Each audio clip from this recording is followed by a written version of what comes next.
bay vét ule ron pui channel a kan lo lo ma che hangain channel hi iron tlo ve ta ro ro ni chuan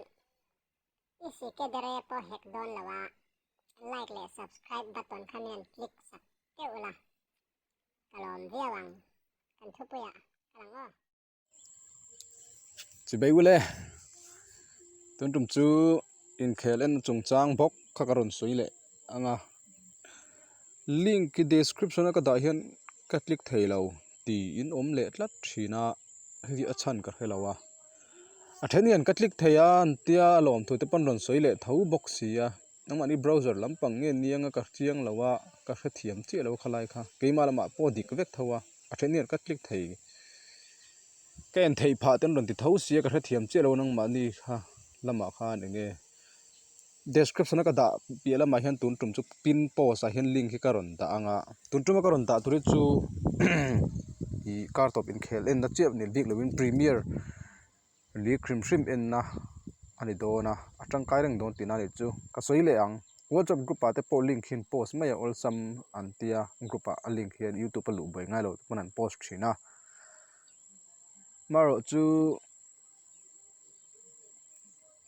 lo clear pal te oma admin te hin phun thin ani dik tak chuan i enge lo stan mak ro chu tiang kha tiang ti in tuna phejon tv a en thei to dona kan threveka mar chu tv a en rem chang lo te ta ni ber to tu na mi hi chu arin reng thei to dona youtube a hin ron lut ula ka channel a hian ron lut mai ula kan soi le soi nu bok whatsapp group a link in khel tu ti kher lawin i ron pui channel a hian hey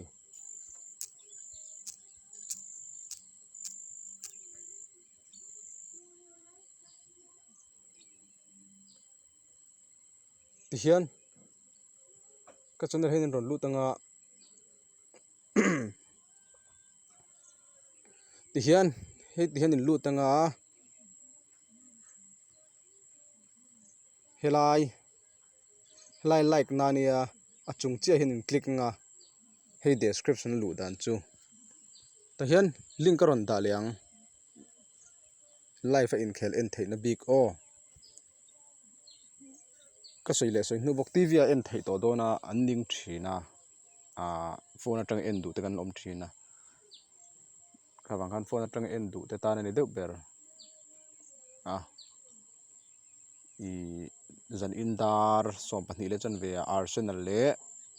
crystal palace ten an open dona tikhan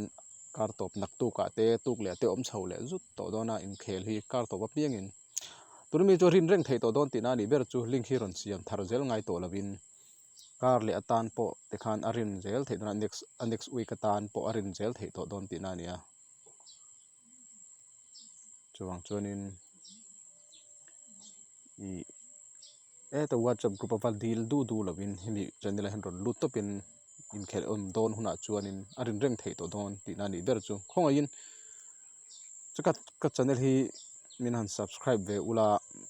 hey in muwa ka subscriber ka nei zat pola tam lo em em a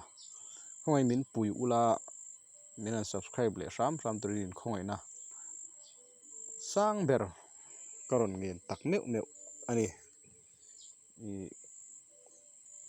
thei topin intan kalo tang ve zelang khongai in milo subscribe ve ram teu khel en dom vek ule